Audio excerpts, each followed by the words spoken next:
Qual o preço da sua vida? Podemos calcular o preço da nossa vida pelo nosso dia a dia, com os bens materiais que nós temos.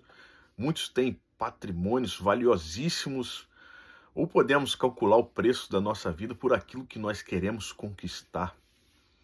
Mas o preço da nossa vida, nós nunca poderíamos calcular, nem calcular e nem pagar pela nossa vida. Muitas pessoas querem ganhar a sua vida e acabam perdendo por não saberem ou por não reconhecerem a fonte da vida. O Salmo 49, verso de número 8, diz: Pois a redenção da sua vida, da sua alma, é caríssima, e seus recursos se esgotariam antes. E por isso eu chamo a sua atenção para o verdadeiro valor da vida.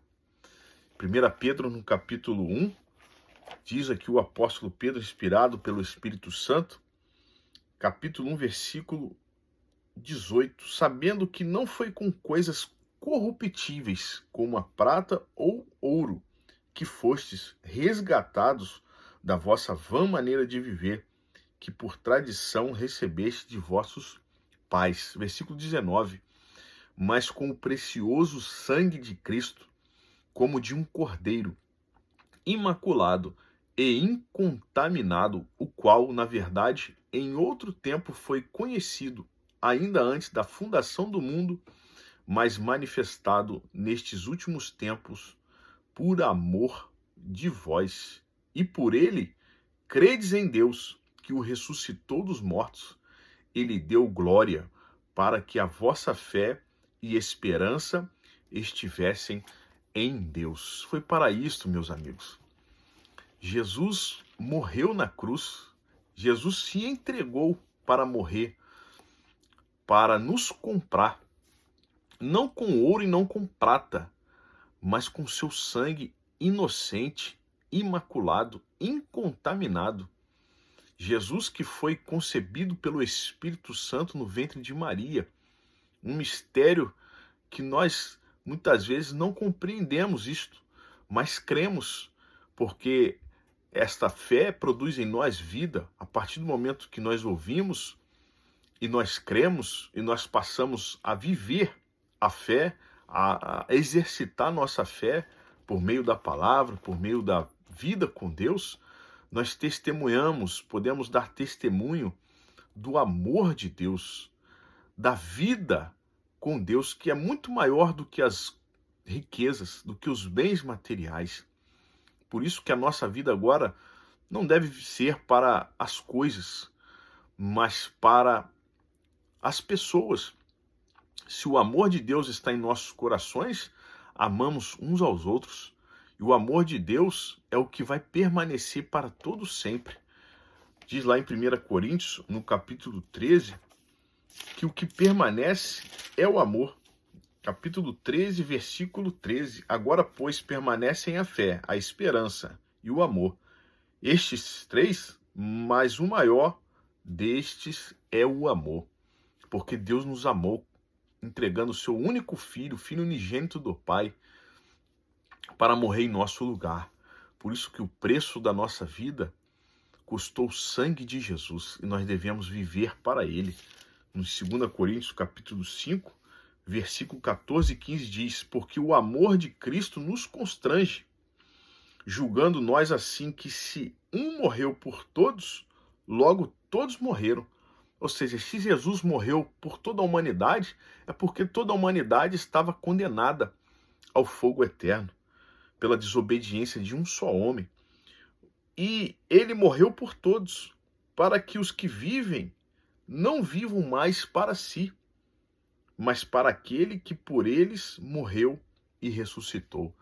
Se Jesus morreu por nós, isso é verdade na nossa vida, nós não devemos viver mais para este mundo, para a glória deste mundo, para as riquezas deste mundo, para a nossa satisfação carnal, para os nossos desejos. Infelizmente, muitos têm sofrido ansiedade, depressão, tantos outros problemas na sua alma, tantas destruições por conta das riquezas, por conta do seu coração estar nas riquezas deste mundo, na glória deste mundo.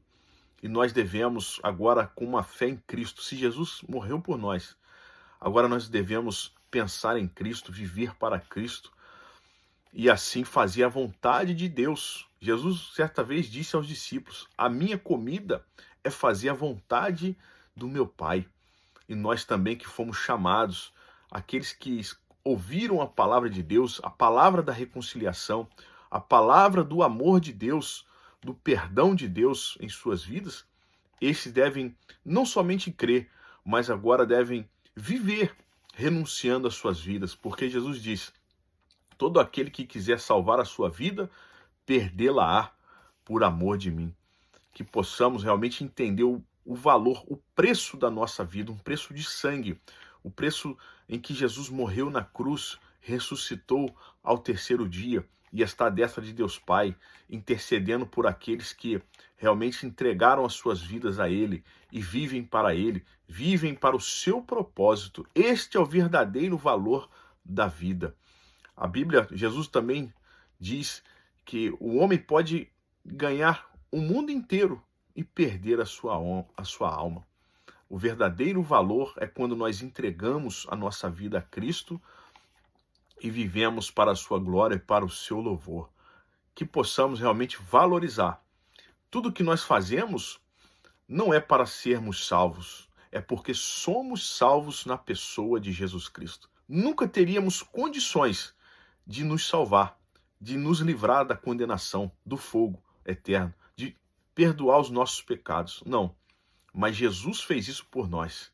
E se Ele fez por nós, nós cremos que agora a nossa vida pertence a Ele. Como disse o apóstolo Paulo em Gálatas 2:20. Vivo não mais eu, mas Cristo vive em mim. A vida que agora vivo na carne, ou seja, nesse corpo, vivo-a na fé, pelo Filho de Deus que me amou e se entregou por mim. Que possamos viver o amor de Deus, este preço que foi pago na cruz do Calvário, entregando a nossa vida para que possamos ganhar a vida eterna, que possamos obedecer, servindo ao Senhor, amando o nosso próximo, sendo fiel ao Senhor, até que Ele venha. Este é o verdadeiro valor da vida. Não podemos fazer nada sem o Senhor. Ele mesmo disse: sem mim nada podereis fazer. Deus te abençoe, em nome de Jesus.